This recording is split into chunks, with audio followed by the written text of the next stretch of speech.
Last year, ExxonMobil made $41 billion in profits. Together, the top 5 oil companies made a combined $137 billion in profits. You would think that every time these large oil companies extract oil from public lands offshore in the Gulf of Mexico, that they would be required to pay the American people a fee, a royalty to do so, since the lands are owned by the people of the United States. Well, you would be wrong, because as a result of an oil company court challenge to a 1995 law, oil companies are not paying any royalties to American people on leases issued between 1996 and 2000 on public lands of our country. The Republicans want to drill into the pensions of federal workers to fund our highways. They want to drill in the Arctic National Wildlife Refuge, America's Serengeti, and off our beaches in California and Florida and New Jersey to fund this transportation bill. But if we are looking for revenue to fund our road projects, we should just start by ending this free ride big oil is getting on public land. In recent years, the amount of free oil these companies have been pumping has gone through the roof, as more of these free drilling leases have gone into production. In fact, right now, more than 25% of all oil produced offshore on federal lands is produced royalty-free, tax-free. They don't have to pay any taxes whatsoever. Let me say that again. These companies get a complete windfall profit by paying no taxes for drilling off of the coastline of the United States owned by the American people. What kind of plan can that be in order to make sure that we have sufficient funding in order to pay for Medicare, pay for kids going to college, pay for the research to find the cure for cancer? Of all the companies that should be kicking in their fair share of the dues to run this country, it should be the companies who made $137 billion last year and getting away scot-free and not paying taxes for drilling off of the coastlines of our country on public lands. The amendment that I'm offering would give these oil companies a strong incentive to renegotiate their leases to pay their fair share of royalty taxes. My amendment would offer these oil companies a choice. They can choose to either continue to produce royalty tax-free in the Gulf of Mexico on public lands, but not be able to receive any new leases on public lands, or they can agree to pay their fair share and be able to bid on new areas. But they can't have it both ways.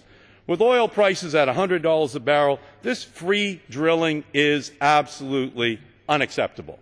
The Congressional Research Service has repeatedly found that this amendment would not be an abrogation of contract or constitute a takings. In 2010, the Congressional Research Service wrote of my amendment, to reiterate, the amendment imposes no legal compulsion. Just as in Ruckelshaus, Congress simply would be posing an election. This amendment does not require these companies to renegotiate their leases to pay their fair share. It just gives them an incentive to do so. And this amendment would not force companies to give up their leases. It would just impose a condition in issuing future leases. As CRS has stated, as a general matter, the United States has broad discretion in setting the qualifications of those with whom it contracts.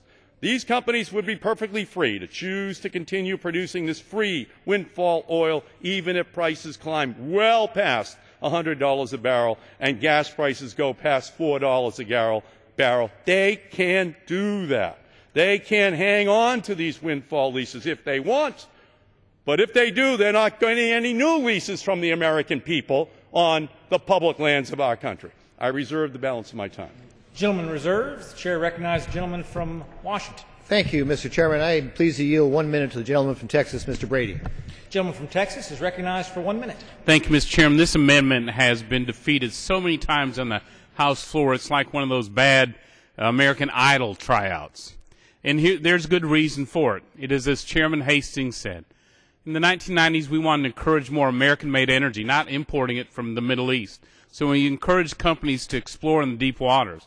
They did. American companies invest hundreds of millions of dollars in leases paid to the American government, in new investment, new equipment, and it worked. They found oil and gas. They pumped it. They paid billions of dollars in revenue, in royalties to us based on how much they pump. The more they pump, the more they pay to the American taxpayer. This outraged our Democrat friends. They've tried to break those American contracts, force the government to go back on its word. Four times the courts have said, including the Supreme Court, said no. The American government's word means something. Today, they want to break that word on the House floor, extort our American companies into breaking those contracts. We're going to say no. The American government contract and the words mean something, and we're going to create the jobs that come from American-made energy. Gentleman, one additional minute. Gentleman from Texas recognized for an additional 1 minute. Thank you, Mr. Chairman. I just want to reiterate the point you're making. The goal of this amendment is not simply to break America's contracts. It's really to stop American companies from investing here in America and creating jobs from clean natural gas, from oil, from traditional energy that fuels so much of America's economy, to make sure we're reliant on our energy, not on the Middle East or Venezuela. And so the goal of this amendment, the reason it has been killed so many times, is it works against America's energy interests. It works against American energy jobs, and it breaks the rule of law. America's not a banana republic. Our contracts mean something, and we're going to uphold them. I yield back. The gentleman yields back. Chair recognizes the gentleman from Massachusetts. The gentleman is recognized for 1 minute. These oil giants are the most profitable companies in the history of the world.